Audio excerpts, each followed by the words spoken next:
তো কারোর প্রবলেম আসেনি, ঠিক আছে। আর বাদবাকি সবাই আশা করি ভিডিও ট্যাগের ব্যাপারে জানেন। তো যাদের প্রবলেম এসছে তাদের জন্য ভিডিও ট্যাগটাকে একবার ছোট্ট করে আমি বলে নিই কি। HTML এর অডিও ট্যাগ যেমন আমাদের কাছে আছে, সেটা একটা অডিও ডিসপ্লে করতে সাহায্য করে, অর্থাৎ আপনি নিজের ওয়েবসাইটে একটা অডিও ইন্টিগ্রেট করতে পারবেন। এবার সেখানে অনেক রকম অপশানস থাকে, কী কী মানে অডিও ট্যাগের অনেক রকম অ্যাট্রিবিউট দিয়ে আমরা অ্যাকচুয়ালি অপশানসগুলোকে বোঝাই যে অডিও ট্যাগ কত রকমভাবে আমরা ইউজ করতে পারি। ফার্স্ট অফ অল আমাদের কাছে কন্ট্রোলস থাকে। কী জন্য ইউজ করি? কন্ট্রোলস অ্যাট্রিবিউট কেন ইউজ করা হয়, কে বলতে পারবেন? কন্ট্রোলস অ্যাট্রিবিউটটা আমরা কেন ইউজ করি? সে মানে এগুলো কন্ট্রোল করতে হয়, কখন চালু করবো, অফ করবো, মিউট করবো, এগুলো কন্ট্রোল করার জন্য। একদম। মানে অডিও ট্যাগে মানে আপনি যখন মিউজিক প্লে করেন অথবা পজ করেন, সেই প্লে পজের জিনিসপত্রগুলো কিন্তু মিউট, তারপরে আপনার ভলিউম আপ ডাউন করা, সেই সমস্ত জিনিসগুলো কিন্তু কন্ট্রোলস লেখার পরে গিয়ে আপনার ব্রাউজারে শো হয়, ঠিক আছে। অটো প্লে, কে বলবেন অটো প্লে কী জন্য ইউজ করি আমরা? যখন সে ব্রাউজারটা ওপেন করবো অটোমেটিক চলতে থাকবে। একদম, ঠিক আছে। অটো প্লে করতে গিয়ে অনেকের প্রবলেম এসছে, গ্রুপে একজন দিয়েছিলেন দেখলাম যে অটো প্লে তার হচ্ছে না। সেটা কেন ওটা স্যার হচ্ছে না? ওটা স্যার একই মিউজিক বারবার দেওয়ার জন্য না মাঝে মাঝে হয়ে যাচ্ছে আর কি, কোনটা হ্যাঁ, মানে কন্ট্রোল করবে নিতে পারছে না।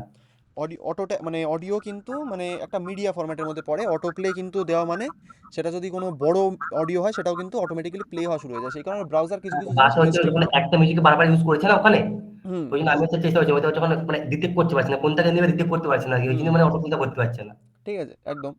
তো যেটা বলছিলাম যে ব্রাউজার কিন্তু কিছু কিছু জিনিস রেস্ট্রিক্ট করে দেয়, মানে সেগুলোকে বন্ধ করে দেয় যে অটো প্লে বারবার হবে না, এটা কিন্তু তাদের ব্রাউজারে রেস্ট্রিকশন থাকে, ঠিক আছে। কিন্তু আপনি যখন কোনো একটা ওয়েবসাইট প্রথমবার ভিজিট করবেন তখন অটো প্লে হয়, ঠিক আছে। ডেভেলপমেন্ট মোডে অনেক সময় সেটা অফ হয়ে যায়, কিন্তু সার্ভারে যখন সেটাকে তোলা হয় তখন কিন্তু অটো প্লেটা ঠিকঠাকভাবে কাজ করে। তো অটো প্লের কাজ নামেই আছে, অটো প্লে মানে অটোমেটিক্যালি একটা ভিডিও একটা অডিওকে প্লে করার জন্য অটো প্লে অ্যাট্রিবিউটটা আমরা ইউজ করি। তারপরে আছে লুপ। আমি জিজ্ঞেস করছি না, লুপের কাজ হচ্ছে একটা অডিওকে বারবার লুপ করা, অর্থাৎ একবার শেষ হবে সেটাই আবার প্রথম থেকে চালু হবে, আমরা কোনো কিছুতে হাত লাগাবো না, সেটা কিন্তু অটোমেটিক্যালি নিজের থেকে শেষ হবে, নিজের থেকেই চালু হবে, ঠিক আছে। তারপরে আছে মিউটেড। সেম জিনিস, নামেই আছে উত্তর। মিউটেড মানে সেই অডিওর কোনো সাউন্ড আসবে না, সেটার মানেই হচ্ছে মিউটেড। আর প্রিলোড, প্রিলোডটা খুবই ইম্পর্টেন্ট ছিল। প্রিলোডের ব্যাপারে কার জানা আছে বলতে পারেন একটুখানি? প্রিলোড কার মনে আছে, কে বলতে চান একটুখানি বলুন। প্রিলোড আমরা কেন ইউজ করতাম? মানে কোনো একটা ফাইলকে প্রিভিয়াসলি লোড করে রাখার জন্য। একদম। তো সুপ্রকাশ বাবু, আপনি খুব সুন্দর প্র্যাকটিস করেছেন, থ্যাংক ইউ। তো প্রিলোডের কাজ কিন্তু আমাদের অডিওকে, অডিও অথবা ভিডিওকে, ভিডিওটাকেও প্রিলোড হয়, প্রিলোডের মধ্যেই কিন্তু উত্তরটা আছে। প্রিলোড মানে আপনার অডিওটাকে ওয়েবসাইট লোড হওয়ার সঙ্গে সঙ্গে সেটাকে লোড করার নামই হচ্ছে প্রিলোড, ঠিক আছে। সেই ওয়েবসাইটের মধ্যে আপনি যদি অডিওটাকে প্লে পজ নাও করেন, সেটা কিন্তু আপনার ওয়েবসাইটে অথবা ব্রাউজারের মধ্যে ডাউনলোড হয়ে সেভ হয়ে থাকে, এটাই মানেই হচ্ছে প্রিলোড। তো প্রিলোডের তিনটে অ্যাট্রিবিউট আমাদের কাছে ছিল, মানে অ্যাট্রিবিউটের তিনটে ভ্যালু ছিল। কি কি জিজ্ঞেস করতে পারি সুপ্রকাশ বাবু আপনার কাছে? কি কি ভ্যালু ছিল প্রিলোডে? স্যার আরেকবার বলুন, কোশ্চেনটা বুঝলাম না ঠিক। প্রিলোডের তিন রকম ভ্যালু ছিল, ঠিক আছে। প্রিলোডের তিনটে ভ্যালু আমরা মানে দেখেছিলাম যে তিনটে কি কি আছে, সেটা যদি আপনাকে জিজ্ঞেস করি। একজন সাবেরা ম্যাম হাত তুলেছেন, সুপ্রকাশ বাবু বলুন, তারপর ওনার কাছে যাচ্ছি। আমার খেয়াল নেই। আপনার খেয়াল নেই, সাবেরা ম্যাম বলুন তাহলে। আর একটা মেটাডাটা, একদম। আর একটা কিছু ছিল ভুলে গেলাম, এখন মনে ছিল মানে ভুলে গেলাম এখন। আচ্ছা, একটা আরেকবার প্রথম নান থেকে বলুন। সাবেরা ম্যাম বলুন আরেকবার প্রথম থেকে বলুন, তারপরে স্বাগত ম্যামের কাছে যাচ্ছি আমি। স্যার একটা নান ছিল, একটা মেটাডাটা ছিল। আচ্ছা আচ্ছা, নান আর মেটাডেটা, ওকে। আরেকটা কি ছিল স্বাগত ম্যাম, আপনি বলতে পারবেন? স্যার আরেকটা মধ্যে পড়ছে না। আচ্ছা, মনে পড়ছে না, ওকে। ও, তো তিনটে আমাদের কাছে প্রিলোডের ভ্যালু থাকে, কি কি? একটা হচ্ছে নান, মানে প্রিলোড হবে না, অর্থাৎ যখন কোনো ইউজার অডিওতে ক্লিক করবে তখনই সেটা লোড হবে, সেটার মানে হচ্ছে প্রিলোড নান। একটা ছিল আমাদের মেটা ডেটা, অর্থাৎ সেটাতেও অডিও লোড হবে না, কিন্তু অডিওর ডেটা অর্থাৎ মেটা ডেটা যেটা, মানে তার মধ্যে যে অডিওর লেন্থ, অডিওর আর্টিস্ট, অডিওর যে ভলিউম লেভেল, এই সমস্ত হ্যান মেটা ডেটার মধ্যে পড়ে, সেগুলো কিন্তু লোড হবে। আর একটা ছিল স্যার অটো, ঠিক আছে, একটা ছিল অটো, যেটা আপনাদের মধ্যে বলতে পারলে না, সেটা হচ্ছে প্রিলোড অটো। মানে ব্রাউজার ডিসাইড করবে আপনার নেটওয়ার্ক আপনার লোডের পরে যে অডিওটাকে প্রিলোড করবে কি করবে না।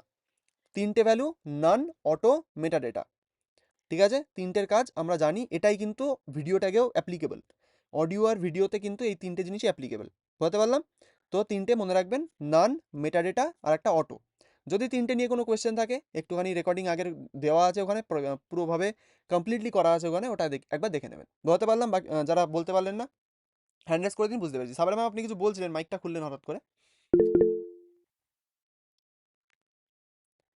কিছু বলছিলেন না? ওকে, ঠিক আছে।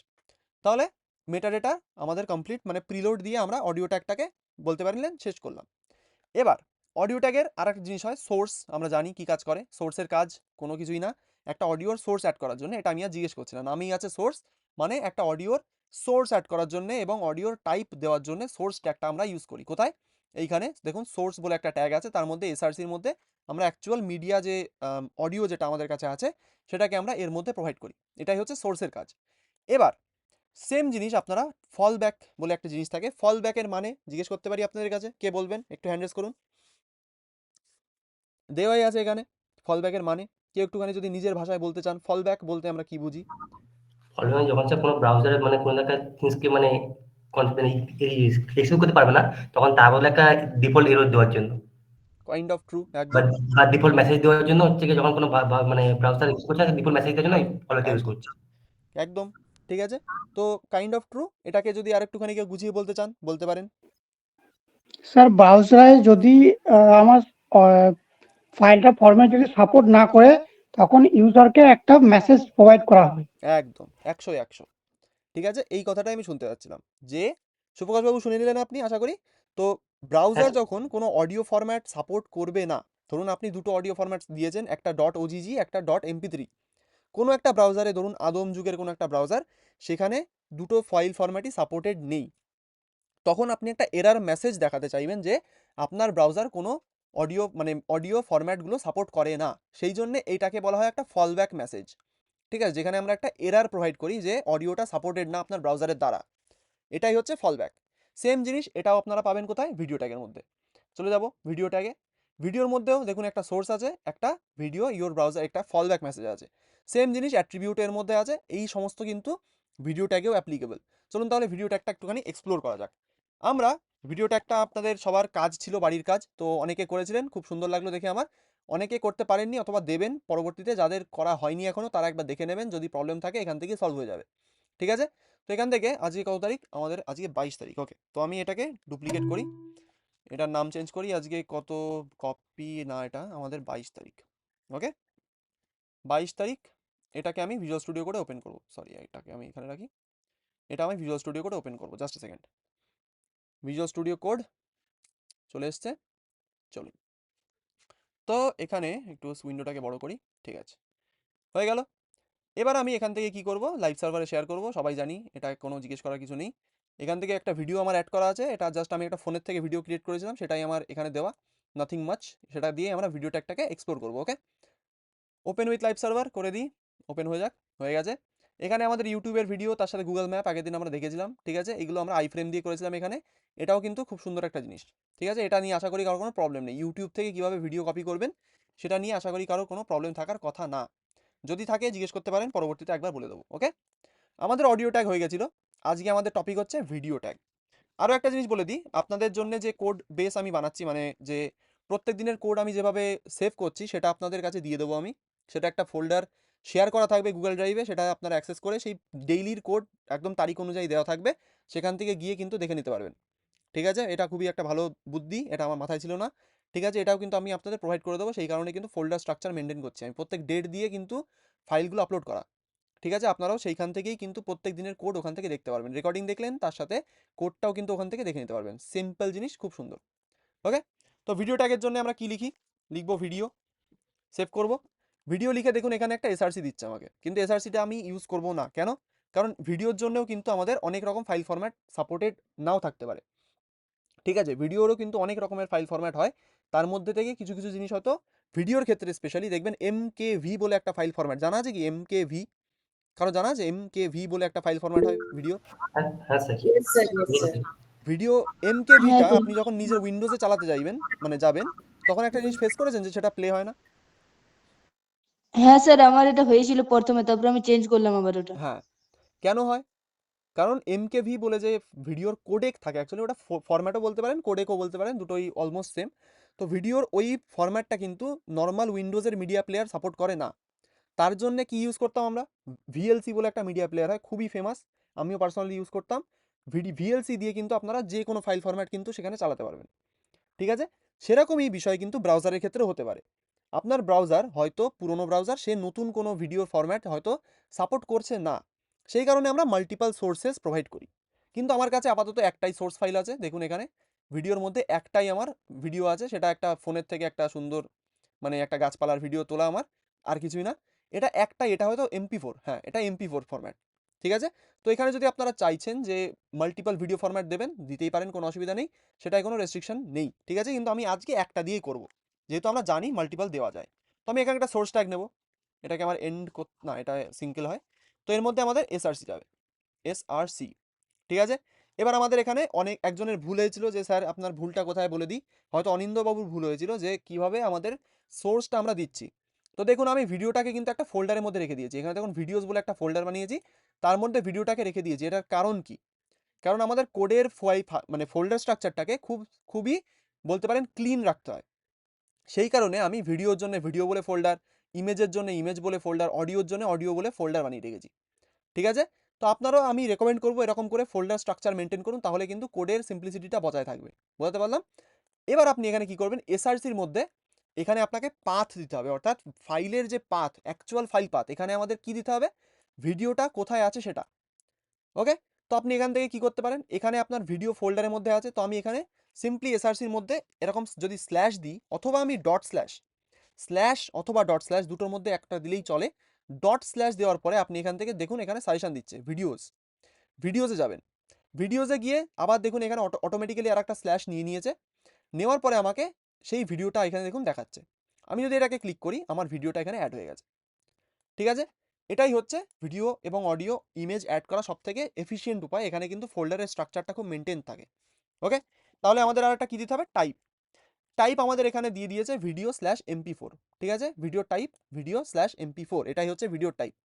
এটাকে যদি আমি সেভ করি দেখি কি হয়, এখানে দেখুন আমার ভিডিওটা চলে এসছে, একবার ভালো করে দেখি, আমি জুম আউট করি একটুখানি, এখানে দেখুন আমার ভিডিওটা চলে এসছে, কিন্তু এটাই আমি প্লে করতে পারবো না কোনো রকম, এটা একটা ইমেজের মতো আছে, দেখতে পাচ্ছি আশা করি। এখানে কিন্তু আমার ভিডিওটা চলে এসছে, কিন্তু এটাকে আমি কোনো রকমে ক্লিক করেও কোনো রকম প্লে করতে পারবো না। কেন পারবো না, কেউ কি বলতে পারবেন কেন এটা প্লে করতে পারছি না আমি? অ্যাট্রিবিউট দেওয়া নেই, কন্ট্রোল। একদম, অডিওতে যেমন অডিওর কোনো কন্ট্রোল অ্যাট্রিবিউট যদি না থাকে তাহলে অডিও ট্যাগটা আমাদের শো করে না, কিন্তু ভিডিওর ক্ষেত্রে কিন্তু সেটা ডিফারেন্ট। ভিডিওর ক্ষেত্রে আপনি সোর্স অ্যাড করেছেন, ভিডিওটা অ্যাজ আ ইমেজ দেখাবে, এখানে আপনি কন্ট্রোলস নেই, ভিডিওটা প্লেও হবে না। এটাই আপনি কি করতে পারেন, কন্ট্রোলস লিখে দেবেন, কন্ট্রোলস সেভ করব। এবার দেখুন এখানে ভিডিওর কন্ট্রোলস আমার চলে এসেছে, সেভ একটু, সরি এটা না, এটা ঠিক আছে, এটা একটু জুম ইন করি, এখানে দেখুন আমার ভিডিওর কন্ট্রোল চলে এসেছে, আশা করি দেখাতে পাচ্ছি, ভিডিওটা প্লে হচ্ছে, ঠিক আছে। এখান থেকে ভিডিওটাকে সিক করতে পারবো আমি, এখানে ভিডিও মিউট করতে পারবো, ফুল স্ক্রিন করতে পারবো, সব কিছু কিন্তু এখান থেকে পসিবল, বলতে পারলাম। এটাই কিন্তু কন্ট্রোলস অ্যাট্রিবিউটের অ্যাকচুয়ালি কাজ, এখান থেকে আপনি ভিডিওটাকে ডাউনলোড করতে পারবেন, playback speed, picture in picture সব কিছু হবে, ঠিক আছে। এটা কিন্তু ক্রোমের ভিডিও প্লেয়ার, এখানে আমাদের কোনো হাত নেই, যেটা মানে প্রত্যেক ব্রাউজারের ভিডিও প্লেয়ার কিন্তু ডিফারেন্ট হতেই পারে, ঠিক আছে। তাহলে আমাদের আর কি কি অ্যাট্রিবিউট এখানে দেখার মতো আছে, আমরা জানি অলরেডি সেগুলো কি কি। আমাদের এখানে দেখার মতো অ্যাট্রিবিউট হচ্ছে, একটা ফল ব্যাক মেসেজ আমি দিইনি, সেটা দেবো অ্যাকচুয়ালি। আমাদের দেখার মতো আছে অটোপ্লে, লুপ, মিউটেড, প্রিলোড, এগুলো অলরেডি আমরা জেনে গেছি, এগুলো দিয়ে আমাদের কোনো কাজ নেই। এগুলো যেমন অডিওটাকে ইউজ করা হয়, ভিডিওটাকেও একদম সেম কাজ, সেই কারণে আমি এখানে এগুলো দেখাচ্ছি না, ঠিক আছে। অডিও ট্যাগের ক্ষেত্রে এগুলো আমাদের অলরেডি কভার করা।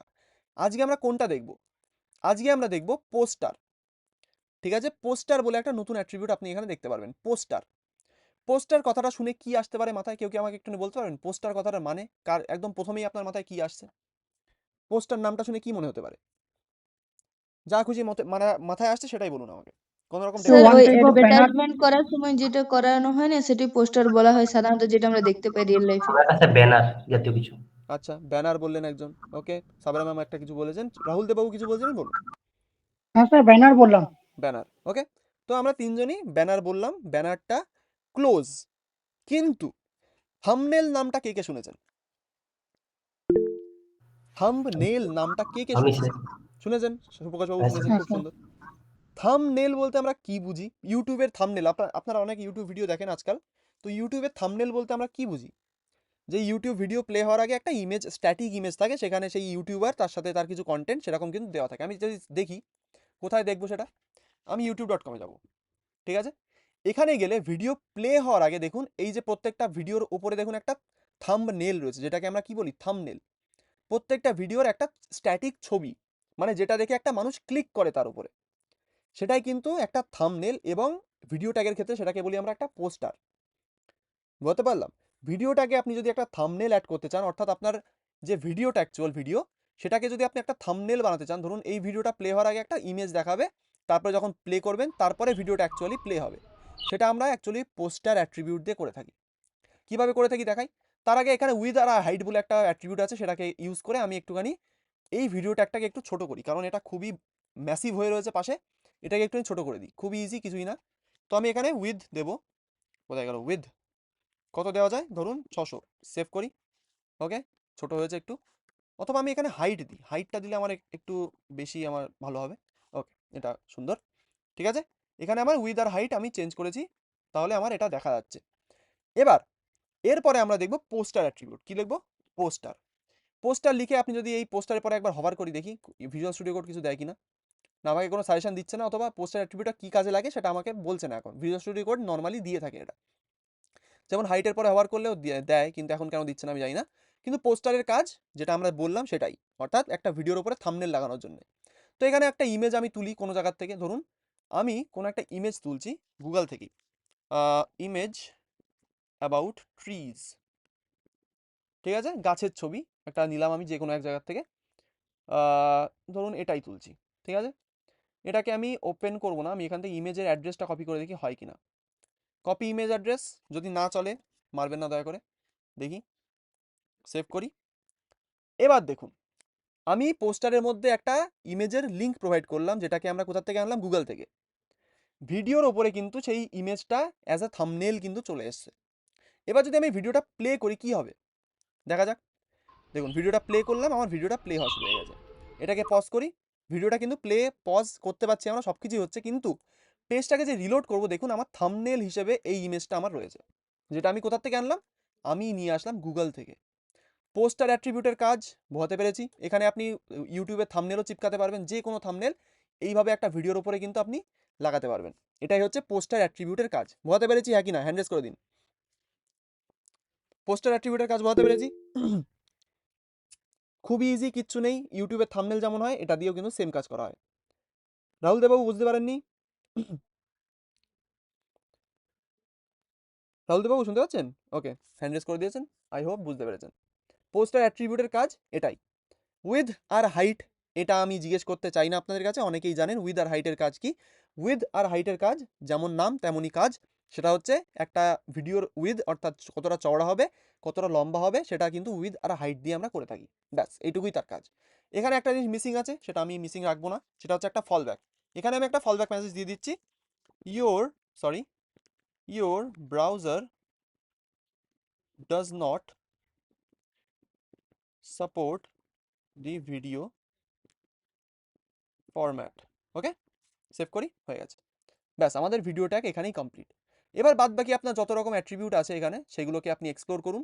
এগুলো আশা করি কোনো প্রবলেম হবে না, কারণ এগুলো অলরেডি অডিও ট্যাগে আমরা করে এসেছি। Controls, autoplay, loop, muted, preload, এগুলো সবই সেম, কোনো ডিফারেন্স নেই এর মধ্যে। পোস্টারের কাজ একটা নতুন জিনিস শিখলাম, আর একটা হচ্ছে উইথ আর হাইটের, এটা হচ্ছে আমাদের নতুন কাজ। ওকে, এই দুটো জিনিস আমরা আজকে এক্সপ্লোর করলাম। এবার এখানে আমার এইগুলো হয়ে গেছে, এখানে একটা সুন্দর অ্যাসাইনমেন্ট আছে। এবার আমি বলে দিই, এটা আপনাদের অ্যাসাইনমেন্ট, কিন্তু এটা আপনারা করতে পারবেন, অনেকেই করতে পারবেন। সিএসএস অনেকে জানা আছে, ফ্রি ক্লাস থেকে অনেকে করেছেন, কিন্তু যাদের সিএসএস জানা আছে, যারা করেছেন অলরেডি, এটাকে অ্যাজ আ চ্যালেঞ্জ নিয়ে নিন। এটাকে যদি আপনি বানাতে পারেন, আমি বিশ্বাস করব যে পুরোনো ক্লাস থেকে সিএসএস কিছুটা শিখতে পেরেছেন। এটা সবার জন্য না, যারা সিএসএস প্রথম থেকে কিছু জানেন না, যারা প্রথমে ক্লাস করেননি, তারা যদি চাইছেন যে এটা আমরা কখন বানাবো স্যার, এটা আমরা বানাবো অ্যাকচুয়ালি যখন সিএসএস আমাদের একটু হয়ে যাবে, তারপরে গিয়ে এরকম অ্যাসাইনমেন্ট কিন্তু আস্তে আস্তে আসবে। এটা একটা অ্যাপেলের ল্যান্ডিং পেজ, অর্থাৎ অ্যাপেল স্টোরের একটা ল্যান্ডিং পেজ আমি বানিয়েছিলাম, সেটা কিন্তু এখানে অ্যাজ আ অ্যাসাইনমেন্ট আপনাদের প্রোভাইড করেছিলাম, ঠিক আছে, মানে পুরোনো ব্যাচের অ্যাসাইনমেন্ট। তো এখানে এটা যদি কেউ বানাতে চান, কারণ পুরোনো ব্যাচে অনেকেই সিএসএস কমপ্লিট করে এসেছিলো এখানে, তারা এটা বানিয়ে ফেলেছিল। এখানে কে কে আছে কনফিডেন্ট যারা এটা সিএসএস এবং এইচটিএমএল দিয়ে বানাতে পারবে, একটুখানি হ্যান্ড রেজ করুন দেখি, কনফিডেন্ট কে কে আছে সিএসএস আর এইচটিএমএল দিয়ে, আর কিছু লাগবে না। শঙ্করবাবু পারবেন, ওকে, স্বাগত ম্যাম হাত তুলে রেখেছেন, আশা করি পারবেন। বাদবাকি সূর্যকান্তবাবু পারবেন বলছেন, সুপ্রকাশবাবু পারবেন বলছেন। আমি চ্যালেঞ্জ হিসেবে কেন বলছি, কারণ ডেভেলপার হিসেবে আমাদের কিছু কিছু চ্যালেঞ্জ ফেস না করলে আমরা কিছু শিখতে পারবো না। অ্যাজ আ চ্যালেঞ্জ নিন, আপনি যদি কিছু নাও জেনে থাকেন, গুগল সার্চ করতে পারেন, চ্যাটজিপিটি ইউজ করতে পারেন, সব কিছু শেখাবো, কিন্তু গুগল সার্চ করে যদি আপনি চাইছেন যেটাকে বানাতে চাইছেন, তো বানাতেই পারেন, ঠিক আছে। কিন্তু যদি বানাতে না পারেন এটাকে হোল্ড করুন, এটা আমরা বানাবো, এটা আমি যখন সিএসএস একটু কমপ্লিট করব তারপরেই আপনাদের একটা ফুল ফ্লেজ অ্যাসাইনমেন্ট কিন্তু এরকম হবে। ঠিক আছে, এটা আপনারা এখনই যদি বানাতে চান কেউ কেউ বানাতেই পারেন, দেখেই বোঝা যাচ্ছে কী কী দিয়ে বানানো, কোনো রকম মাথা পেঁচির এখানে সিন নেই, জাস্ট চেষ্টা করুন এটাকে অ্যাজ মানে যেভাবে আছে সেটাকে সেভাবে কপি করার। ঠিক আছে, এটা কিন্তু অ্যাকচুয়ালি কোথাকার লিঙ্ক আমি বলি, এটাকে ছবি দেখে বানানোর চেষ্টা আমরা করিনি। যারা পুরোনো ব্যাচের স্টুডেন্ট তারা কিন্তু ফিগমা ফাইল পেয়ে গেছিলো, এটা ফিগমা ফাইল। ঠিক আছে, এটা আমি বানিয়েছিলাম। ফিগমার লিঙ্ক এখানে দেওয়া আছে, কেউ যদি চান তো ফিগমায় চলে যেতে পারেন। এখান থেকে ফিগমায় গেলাম, এখানে ক্লিক করলে এই লিঙ্কটা দেখুন ফিগমার লিঙ্ক দেখাবে, এখান থেকে ফিগমাতে চলে যাবেন। ফিগমা একটা ইউআই ইউএক্স ডিজাইনিংয়ের একটা ওয়েবসাইট। ঠিক আছে, এখানে গিয়ে আমি এই এটাকে বানিয়েছিলাম। ঠিক আছে, এটাকে বানানোর পরে আমার আপনাদের শেয়ার করেছিলাম লিঙ্কটা, জাস্ট এখানে আছে। এটাকে আপনারা এখান থেকে হুবহু কিন্তু কপি পেস্ট করতে পারেন, মানে যেভাবে এখানে আছে দেখে নিয়ে একদম এভাবে কিন্তু বানিয়ে ফেলতে পারবেন, কোনো রকম মানে হ্যাজানো কিছু নেই এখানে। ঠিক আছে, যারা পারবেন না তারা একটুখানি হোল্ড করুন, সিএসএসটা একটু হয়ে যাক, তারপরে আপনাদের ওখানে এই হেডার অ্যাসাইনমেন্টটা সেকশন দিতে হবে। বলুন সুব্রতবাবু। উপরে যে হেডার সেকশনটা আছে, হেডার সেকশন এটা হ্যাঁ হ্যাঁ কি বলছেন, এটা বানাতে পারবেন কি না? হ্যাঁ, ওইটাও দিতে হবে। হ্যাঁ বানাতে পারেন, সব পুরোটাই তো একটা ওয়েবসাইটের মধ্যে পারেন, একটা ল্যান্ডিং পেজ ভাবুন এটাকে। ওইটা হয়তো কিভাবে করবো বুঝতে পারছি না।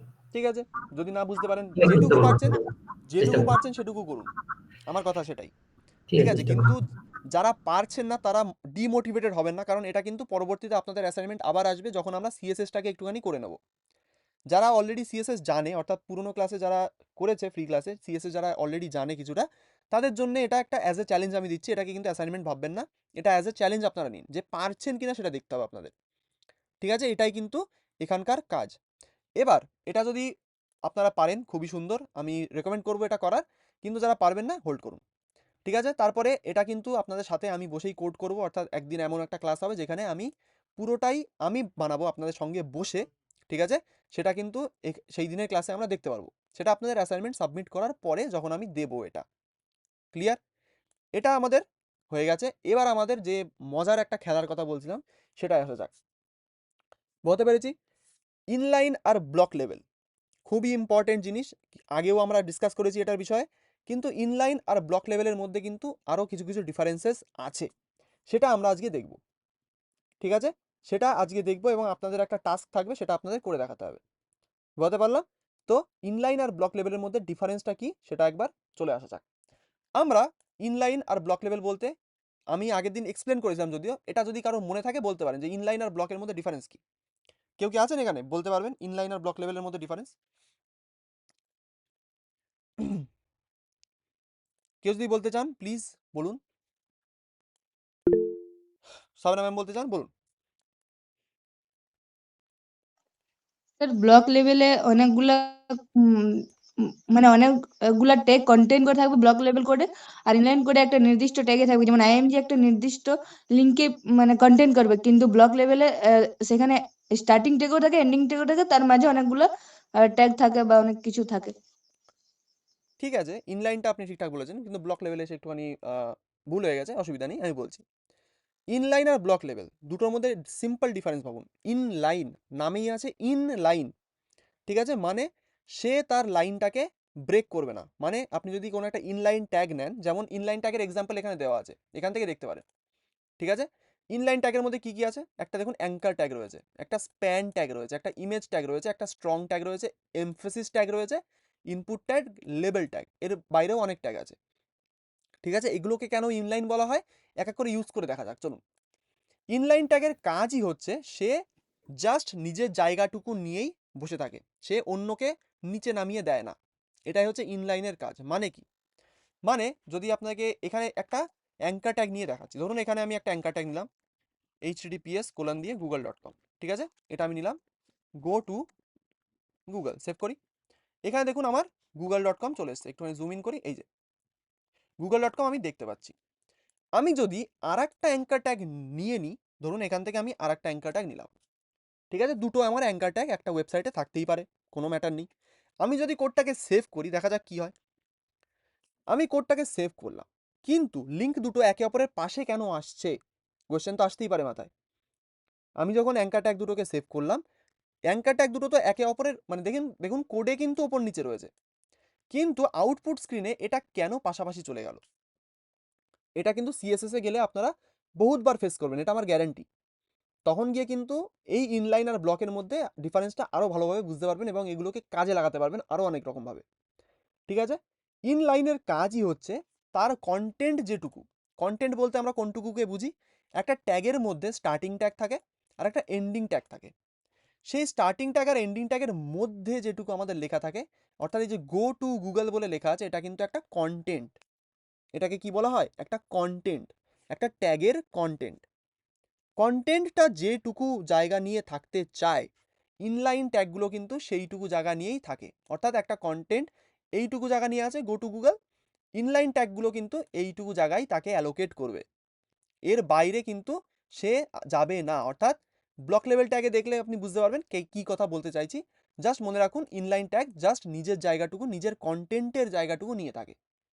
সেম জিনিস এখানেও দেখুন, আর একটা অ্যাঙ্কার ট্যাগ আছে, কিন্তু সেও কিন্তু নিজের জায়গাটুকু নিয়েই আছে, সে কিন্তু অন্যকে ঠেলে নিচে পাঠিয়ে দেয়নি। তাহলে ব্লক লেভেল ট্যাগ দেখা যাক একটা কি আছে। ব্লক লেভেলের এক্সাম্পল একটা ধরুন এইচ ট্যাগ, ঠিক আছে, একটা আমাদের হেডিং ট্যাগ। আমি যদি এখানে কোথায় রাখা যায়, এক কাজ করি, ঠিক আছে, আমি এই অ্যাঙ্কার ট্যাগগুলোর ওপরে একটা হেডিং ট্যাগ নিচ্ছি, ঠিক আছে, এখানে নিয়ে আমি ধরুন লিখলাম লিঙ্কস। আমাদের ইনলাইনের যদি হিসাব করি, ইনলাইন হিসেবে যদি আমি হিসাব করি, তাহলে আমাদের H1 ট্যাগটা কোথায় আসার কথা? কেউ কি আমাকে দেখে বলতে পারবেন? আমি যদি ইনলাইন হিসেবে ভাবি, এই H1 ট্যাগটা আমাদের কোথায় আসবে? এই আউটপুট উপরে, স্ক্রিনে কোথায় আসবে বলুন রাহুল বাবু? একদম তো টপে। একদম টপে আসবে। ওকে, খুব সুন্দর। এনিবডি এলস অ্যাগ্রি করি রাহুল বাবুর সাথে আমরা? হ্যাঁ স্যার। সবার তাহলে উপরে আসবে। ঠিক আছে, উপরে আসবে বলছেন, তাহলে আমি যদি H1 ট্যাগটাকে সেভ করি, কি হলো? লিঙ্ক তো কিন্তু লিঙ্ক, অর্থাৎ H1 ট্যাগের কন্টেন্ট কোনটুকু? এইটুকু। লিঙ্কস কটা এখানে ক্যারেক্টার আছে গুনে দেখুন, 5টা। ঠিক আছে, 5টা ক্যারেক্টার। তাহলে 5টা ক্যারেক্টার যখন আছে, সে তো নিশ্চয়ই তার বাইরে আরো অনেক জায়গা রয়েছে, কিন্তু সে ও পাশের ট্যাগগুলোকে নিচে কেন পাঠিয়ে দিল? কারণ সে একটা ব্লক লেভেল ট্যাগ। মানে H1 ট্যাগের কাজই হচ্ছে পুরো স্ক্রিনের জায়গা নিয়ে বসে থাকা। এখানে দেখুন পুরো স্ক্রিনের জায়গা সে নিয়ে বসে আছে, সেই কারণে পাশে যে ট্যাগগুলো ছিল সেগুলোকে নিচে পাঠিয়ে দিয়েছে। কিভাবে বুঝতে পারবো আমরা পুরো স্ক্রিনের জায়গা নিয়েছে কিনা? ছোট্ট একটু সিএসএস লিখবো আমি এখানে একটা স্টাইল অ্যাট্রিবিউট নিচ্ছি, ঠিক আছে, মানে একটা স্টাইল ট্যাগ, মানে অ্যাট্রিবিউট, যেটা দিয়ে আমরা একটা সিএসএস লিখবো, ইনলাইন সিএসএস। এখানে গিয়ে যদি আমি লিখি background colour, my bad, background colour ধরুন রেড, সেভ করি। এবার দেখুন কন্টেন্ট আমার এইটুকু, জায়গা নিয়েছে সে এতখানি। দেখে বুঝতে পারছি আমরা কন্টেন্ট আছে কতটুকু, জাস্ট এইটুকু, 5টা ক্যারেক্টারের কন্টেন্ট, কিন্তু সে জায়গা নিয়েছে, দেখুন কতখানি জায়গা নিয়ে সে বসে আছে। এটা দেখলে আমরা বুঝতে পারবো পুরো স্ক্রিনের জায়গা নিয়ে কিন্তু সে বসে থাকে, সেই কারণেই পাশে যদি কোনো ট্যাগ থাকে সেগুলোকে নিচে পাঠিয়ে দেয়। এটাই হচ্ছে ব্লক লেভেলের কাজ। এগুলোকে কোথায় কোথায় ইউজ করতে পারি? ডিজাইনের ক্ষেত্রে বেশিরভাগ ব্লক লেভেল ট্যাগ ইউজ করা হয়। ইনলাইনে থাকলে তখন সেগুলোকে আমরা চেঞ্জ করি, বলতে পারেন সেগুলোকে ব্লক লেভেলে আমরা চেঞ্জ করি, ফ্লেক্স বক্স অ্যাপ্লাই করে সেইখানে। কিন্তু নর্মালি ব্লক আর ইনলাইনের মধ্যে এইটুকুই ডিফারেন্স। ঠিক আছে, ব্লক লেভেল পুরো স্ক্রিনের জায়গা নিয়ে থাকে, ইনলাইন জাস্ট নিজের কন্টেন্ট যেইটুকু সেইটুকু জায়গা নিয়ে সে থাকবে। এখানে দেখুন অ্যাঙ্কার ট্যাগ দুটো পাশে আছে, কিন্তু H1 ট্যাগটা কিন্তু পুরো জায়গা নিয়ে রয়েছে। আমি যদি এখানে আরেকটাও ব্লক লেভেল ট্যাগ নিই, দেখি একটুখানি, এখানে যদি আমি আরেকটা block level tag H2 tag নিচ্ছি, ঠিক আছে, এখানে H2 ট্যাগের মধ্যে আমি কি করতে পারি? ধরুন লিঙ্ক অথবা লরেম ইপসানি লিখছি, লরেম 2, সেভ করি। কি হলো? আমি H2 ট্যাগ নিলাম, সেটাও দেখুন নিচে চলে গেছে। কারণ কি? H1 ট্যাগ পুরো স্ক্রিনে জায়গা নিয়ে আছে, H2 ট্যাগও কিন্তু পুরো স্ক্রিনে জায়গা নিয়েই থাকতে চায়, সেই কারণে সে চলে তো আসলো নিচে, কিন্তু তার নিচে আরো ট্যাগগুলোকে পাঠিয়ে দিল। এটাই হচ্ছে ব্লক লেভেলের কাজ। এখানে এটাকে স্টাইল করুন, স্টাইল দিয়ে লিখুন ব্যাকগ্রাউন্ড কালার, এখানে ধরুন কি কালার দেওয়া যায়, ব্লু, সেভ করি। বর্ডার দিলেও হবে স্যার। বর্ডার দিলেও হবে, কিন্তু বর্ডারে একটু বেশি লিখতে হয়, সেই কারণে আমি লিখি না। ঠিক আছে, background colour just red blue, দেখুন সেম এই জিনিসটা দেখতে পারবেন, ব্লক আর আমাদের ইনলাইন। ঠিক আছে, এবার ব্লক আর ইনলাইন তো বুঝলাম। এবার একটা মজার খেলা বলতে কি বোঝাতে চাইছি আমি, আপনারা ব্লক আর ইনলাইন ট্যাগগুলো যেগুলো আপনারা ইউজ করেছেন সেগুলোকে একবার নিজের কম্পিউটারে লিখবেন, অর্থাৎ ভিজুয়াল স্টুডিও কোডে সেগুলোকে নিয়ে নেবেন একবার। নিয়ে নেওয়ার পরে আমার একটা চ্যালেঞ্জ আছে, সিম্পল চ্যালেঞ্জ, কিচ্ছু না। চ্যালেঞ্জটা হচ্ছে আপনি প্রত্যেকটা ট্যাগে একটা মার্জিন, একটা প্যাডিং অ্যাপ্লাই করবেন। ঠিক আছে, ফার্স্ট কাজ বলে দিই, আপনি প্রত্যেকটা ট্যাগে একটা করে কালার প্রোভাইড করুন। আমি অ্যাঙ্কার ট্যাগেও ধরুন একটা কালার প্রোভাইড করছি, অথবা অ্যাঙ্কার ট্যাগই করি, অসুবিধা নেই, আমরা জানি অ্যাঙ্কার ট্যাগ। আমি এখানে স্টাইল নিচ্ছি, একটা স্টাইল নেওয়ার পরে ব্যাকগ্রাউন্ড কালার নেব, ধরুন গ্রিন, সেভ করি, এখানে গ্রিন চলে এসছে। এখানে আর একটা আমি স্টাইল অ্যাট্রিবিউট নেব, এখানেও ব্যাকগ্রাউন্ড কালার লিখবো, সরি বক্স লাইন না, ব্যাকগ্রাউন্ড কালার কি নেওয়া যায়, ধরুন ইয়েলো অথবা ইয়েলো গ্রিন, সেভ করি, দেখুন চলে এসছে। এবার আমার চ্যালেঞ্জটা হলো প্রত্যেকটা ট্যাগে আপনি একটা ব্যাকগ্রাউন্ড কালার প্রোভাইড করুন, এইভাবেই যেমন যেমন লেখা আছে সেইভাবে করেই আপনি প্রত্যেকটা ট্যাগে একটা ব্যাকগ্রাউন্ড কালার প্রোভাইড করুন। করার পরে এবার আপনার কাজ হচ্ছে সিএসএস এর ভেতরে আমরা মার্জিন আর প্যাডিং চিনি, হ্যান্ড রেজ করুন যারা যারা চিনি। মার্জিন আর প্যাডিং কার কার চেনা আছে? চেনা আছে 5 জন 7 জনের চেনা আছে, বাকি 8 জনের চেনা নেই, দেখি একটুখানি হ্যান্ড রেজ করুন তারাও। যাদের মধ্যে চেনা নেই তাদের একটুখানি দেখিনি। ওকে, তো 50%-এর চেনা আছে, 50%-এর চেনা নেই। তাহলে বলি, কোড করছি আমরা, আমাদের একটুখানি মানে আউট অফ দ্য বক্স ভাবতে হবে, কারণ HTML এর মধ্যে আমাদের সিএসএসটা একটুখানি লাগবে, নাহলে আমরা ইনলাইন আর ব্লকের ডিফারেন্সটা প্রপারলি বুঝতে পারবো না। তো সিম্পলিসিটির জন্য আমি এক কাজ করছি, আমি ইন্টারনাল সিএসএস ইউজ করব। আমি ইনলাইনটাকে মুছে দিচ্ছি, ওকে। তো আমি কি ইউজ করব, ইন্টারনাল সিএসএস, ওকে। কোথায়, সরি এক সেকেন্ড, আমি এটাকে রিমুভ করে দিই, জাস্ট সেকেন্ড, আমাকে একটুখানি রিফ্যাক্টর করতে দিন এটাকে, তারপরে আমি বাকিটা বলছি। খুবই মজার একটা চ্যালেঞ্জ, আপনাদের মাথা চুল ছিঁড়তে হবে, এটা আমার গ্যারেন্টি, বাদ বাকিগুলো আপনাদের দেখতে হবে, ওকে। আমি এখানে ইউজ করবো ইন্টারনাল সিএসএস। কিভাবে ইউজ করবো, যারা সিএসএস জানেন না তাদের জন্য বলছি। এই যে HTML এর হেড ট্যাগ দেখতে পাচ্ছেন, এর মধ্যে একটা স্টাইল ট্যাগ নেবেন, স্টাইল লিখে এখানে এন্টার প্রেস করবেন, এখানে স্টাইল বলে দেখবেন একটা ট্যাগ চলে আসবে, ঠিক আছে। এটা একটা স্টাইল ট্যাগ যেখানে আমরা সিএসএস লিখি। এবার আপনাদের কাজ হচ্ছে এখানে H1 ট্যাগটাকে সিলেক্ট করা এবং তাকে একটা ব্যাকগ্রাউন্ড কালার প্রোভাইড করা। কি করে করব, এই যে H1 ট্যাগটা আমরা দেখতে পাচ্ছি এখানে, তার আউটপুটটা এখানে রয়েছে। তো স্টাইলের মধ্যে আমি লিখবো H1, ব্যাস এইটুকু লিখে একটা সেকেন্ড ব্র্যাকেট দিয়ে তার মধ্যে আমরা লিখবো ধরুন ব্যাকগ্রাউন্ড কালার কি দেওয়া যায়, এটা কি ছিল আমার, রেড ছিল হয়তো, রেড, ব্যাস দেখুন সেম জিনিস অ্যাপ্লাই হচ্ছে, ঠিক আছে।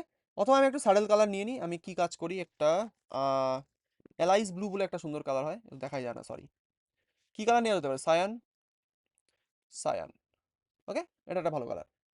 সেম জিনিস অ্যাপ্লাই করুন H2 ট্যাগের জন্য, এখানে একটা H2 ট্যাগ নিন, নিচেই দেবেন H2 লিখে, যেহেতু আমাদের H2 ট্যাগ এখানে একটা ইউজ করা আছে, এই যে H2, এটাকে আমাদের একটা কালার দিতে হবে। যারা সিএসএস জানে না তাদের জন্য বলছি, ওকে, কেউ অধৈর্য হবেন না দয়া করে। ব্যাকগ্রাউন্ড কালার কি দেবো, টমেটো, বাহ সুন্দর নাম, টমেটো, টমেটো, সেভ, চলে এসছে টমেটোর কালার। আরেকটা কালার কি দেওয়া যায়, আর কি আছে আমাদের, অ্যাঙ্কার ট্যাগ, এই দুটোকেও আমি কালার করছি।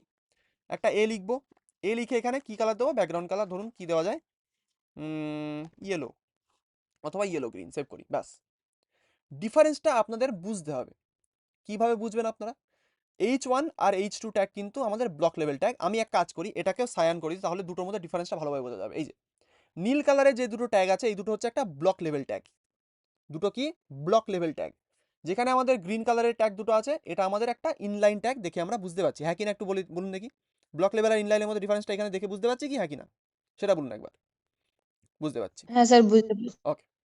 তাহলে ইনলাইন আর ব্লকের মধ্যে ডিফারেন্সটা আমরা খালি চোখে দেখে বুঝতে পারছি, নীল কালার মানে ব্লক, গ্রিন কালার মানে আমাদের ইনলাইন।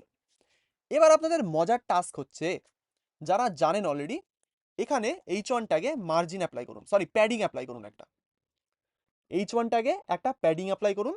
প্যাডিং লিখে এন্টারপ্রেস করবেন, PADDING, প্যাডিং লিখে এন্টারপ্রেস করবেন, প্যাডিং এর প্রপার্টি চলে আসবে, এর মধ্যে লিখুন 10px, 10px, সেভ করুন। দেখুন প্যাডিং দেওয়ার সঙ্গে এই লিঙ্কটা মানে যে ট্যাগটা ছিল একটুখানি বলতে পারেন চওড়া হয়ে গেল, ঠিক আছে। প্যাডিং ফ্যাডিং আমরা পরবর্তীতে দেখবো, ডোন্ট ওয়ারি।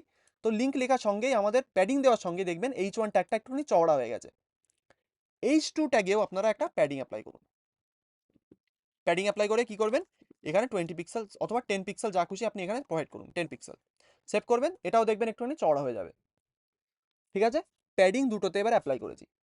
এবার আপনাদের কাজ হচ্ছে সেম এই অ্যাঙ্কার ট্যাগেও একটা প্যাডিং অ্যাপ্লাই করতে হবে, ঠিক আছে। অ্যাঙ্কার ট্যাগে আপনাদের একটা প্যাডিং অ্যাপ্লাই করতে হবে, একদম সেম এইখানে যা লেখা আছে সেটাকেই এই অ্যাঙ্কার ট্যাগের নিচে লিখতে হবে, ঠিক আছে। লিখে আপনাদের আউটপুটটা কি আসছে একটুখানি আমাকে বলবেন। বোঝাতে পারলাম কি করতে হবে, বোঝাতে পেরেছি, হ্যাঁ কিনা একটু বলুন দেখি, কি করতে হবে বোঝাতে পেরেছি, ইয়েস স্যার। ওকে। যারা এখনই ট্রাই করতে চাইছেন এখনই করে নিন, কোনো চিন্তা নেই। একটুখানি কোড আমরা সবাই দেখতে পাচ্ছি এখানে, দরকার হয় আমি কোডটাকে এখনই প্রোভাইড করব না, করলে আপনাদের অনেকের অসুবিধা হবে, অনেকের প্রবলেম হতে পারে, ঠিক আছে? সেই কারণে একজন বলছেন রিক্যাপ, রাহুল দেববাবু বলছেন ওকে। আমাদের কাজ কি বলে বলে দিই আরেকবার। সেম জিনিস যেভাবে যেভাবে দেখলেন, এখানে 4টে ট্যাগ আছে, H1 H2, দুটো অ্যাঙ্কার ট্যাগ, ঠিক আছে? দুটো ট্যাগের আমরা যে ব্লক লেভেল ট্যাগ আছে আমাদের, সেই দুটোতে আমরা কি অ্যাড করেছি, ব্যাকগ্রাউন্ড কালার দিয়েছি সায়ান অথবা ব্লু, যা খুশি দিন, কোনো চিন্তা নেই, ঠিক আছে? নীল কালার মানেই হচ্ছে আমাদের ব্লক লেভেল ট্যাগ। আর অ্যাঙ্কার ট্যাগটা আমাদের ইনলাইন, সেই কারণে তাকে একটা ডিফারেন্ট কালার দিয়েছি, ইয়েলো গ্রিন। এটুকু আশা করি ক্লিয়ার।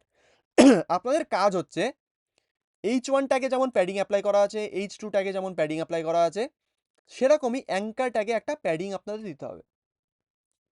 এই অ্যাঙ্কার ট্যাগটায় আপনাদের একটা প্যাডিং দিতে হবে, এটাই হচ্ছে আপনাদের কাজ, ঠিক আছে? কোডটাকে কমপ্লিটলি দেখে নেবেন একবার, আমি কোডের পুরো ফাইলটা দিয়ে দেবো দরকার হয়, ঠিক আছে? যেমন করে ফোল্ডার শেয়ার করি সেরকম করেই কোডের পুরো ফোল্ডার দিয়ে দেওয়া হবে, সেখান থেকে গিয়ে দরকার হয় কোডটাকে ডাউনলোড করে নিতে পারেন, ঠিক আছে? ডাউনলোড করে যে জিনিসটা এখানে করা আছে, জাস্ট এই অ্যাঙ্কার ট্যাগে একটা প্যাডিং অ্যাপ্লাই করবেন, করে আউটপুটটা আমাকে একটুখানি দেখাবেন যে স্যার আমার আউটপুট কী এসছে, একটুখানি দেখে বলুন ঠিক কি না ভুল, ঠিক আছে? আপনারা আউটপুটটা দেখলে বুঝতে পারবেন প্যাডিং অ্যাপ্লাই করলে কি হচ্ছে, একবার দেখে নিন।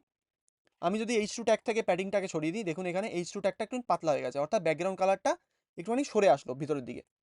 H2 ট্যাগে যদি আমরা একটা প্যাডিং লিখি, প্যাডিং দিয়ে ধরুন লিখলাম 30 পিক্সেল, এইখানে খেয়াল রাখবেন একবার, 30 পিক্সেল দিকে সেভ করলাম, দেখুন চারপাশ দিয়ে একটুখানি ছড়িয়ে গেল কালারটা, এটাই প্যাডিং এর কাজ, মাঝখানের দিকে মানে ভেতরের দিকে একটুখানি স্পেস দেয়। সেম জিনিসটা এই অ্যাঙ্কার ট্যাগে আমাকে করে দেখাতে হবে, এই অ্যাঙ্কার ট্যাগে আমাদের একটা প্যাডিং অ্যাপ্লাই করে আপনাদের দেখাতে হবে, এটাই হচ্ছে আপনাদের চ্যালেঞ্জ। বুঝতে পেরেছি কি করতে হবে? রাহুল দেব বুঝতে পেরেছি, হ্যাঁ কি না একটুখানি বলুন। হ্যাঁ, বুঝতে পেরেছি। ওকে, খুবই সিম্পল, কিচ্ছু না, কোডের ফাইলটা আপনারা পেয়ে যাবেন, সেখান থেকে গিয়ে জাস্ট প্যাডিংটাকে অ্যাপ্লাই করে আমাকে দেখান যে হ্যাঁ স্যার আমার প্যাডিংটা অ্যাপ্লাই হয়েছে কি হয়নি, সেটা আপনারা দেখে বলবেন আমাকে। ক্লিয়ার? এটাই হচ্ছে আপনাদের টাস্ক। যদি এখনই কেউ ট্রাই করতে চান করে নিতে পারেন, সিম্পল কোড, কিচ্ছু না, যাদের অলরেডি জানা আছে তারা করে নিতে পারেন, যাদের জানা নেই তারা পরবর্তী দিন অথবা আজকেই দেখিয়ে দেবো, ডোন্ট ওয়ারি। তো যাদের করার ইচ্ছা এটা করে নিতে পারেন একবার, ঠিক আছে? কেউ কি এখানে বসে আছেন যে করছে আমার সাথে কোড, হ্যান্ড রেজ করতে পারেন। তিনজন আমাদের এখানে একসাথে বসে আমরা কোড করছি, ওকে ঠিক আছে? তাহলে যারা কোড করছি তাদের কি আউটপুটটা এসছে একটু বলে দেখুন, শুনে দেখি একবার। যারা এখানে বসে একসাথে কোড করছি তাদের কি আউটপুটটা এসছে? ওকে, একজনের এসছে। হ্যাঁ স্যার, কি আউটপুট এসছে স্যার? প্যারিংটা বেড়ে গেছে, খালি প্যারিংটা দিয়েছি 10x দিয়েছি খালি। আচ্ছা ওকে, ঠিক আছে, বাকিরা?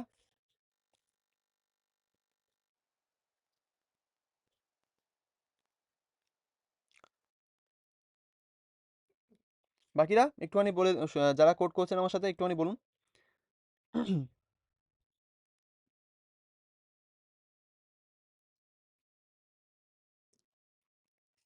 ঠিক আছে, যাদের কোড করা হয়ে গেছে তাদেরও বলবো, ঠিক আছে, খুব সুন্দর, থ্যাংক ইউ।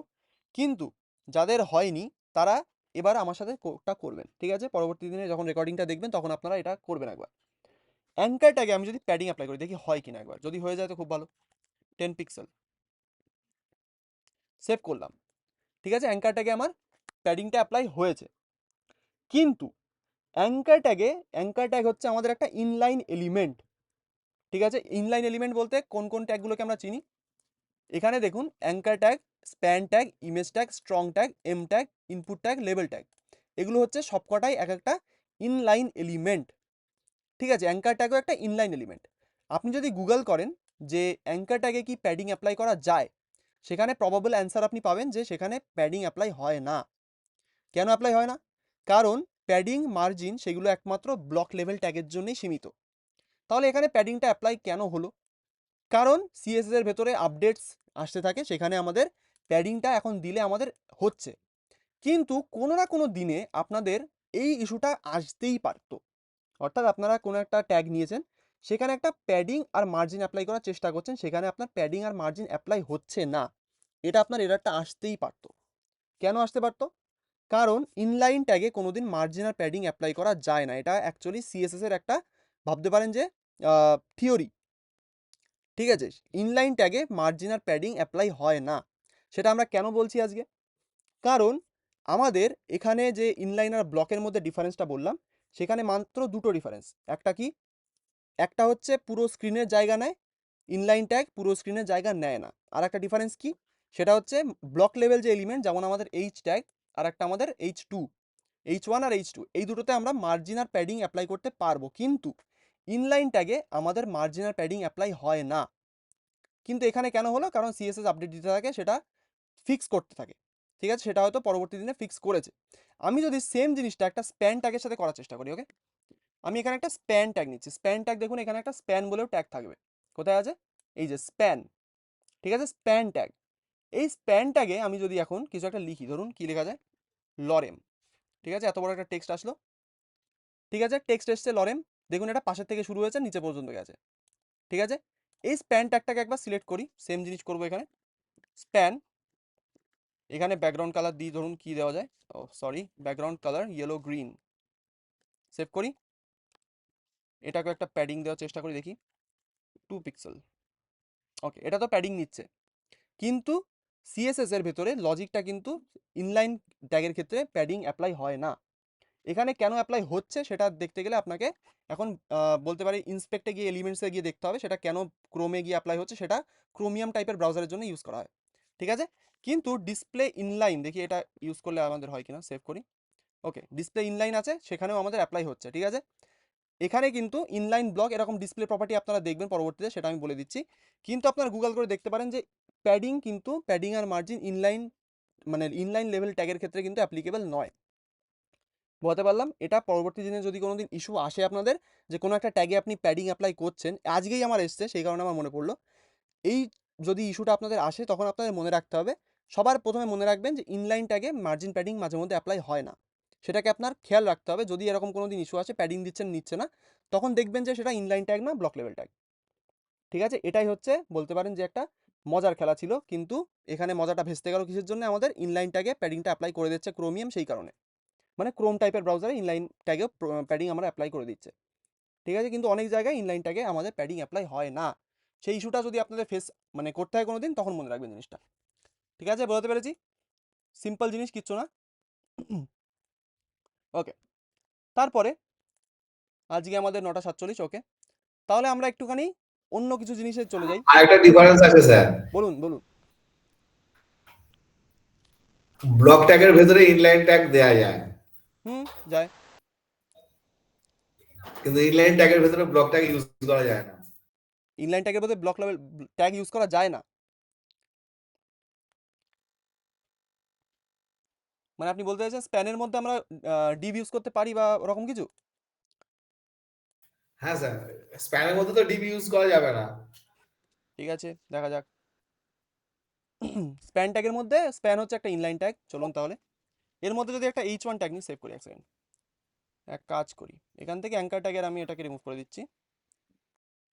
স্প্যান ট্যাগের মধ্যে আমি একটা ডিভ নিচ্ছি, নিয়ে ধরুন এর মধ্যে লরেম লিখছি, সেভ করি। ওকে, এটা আমার কিভাবে এসছে দেখি একটুখানি, এটা হয়তো আমার ইনলাইনে আসেনি। আমি যে স্প্যানে আমার প্যাডিংটা দেওয়া আছে, ব্লকে আছে।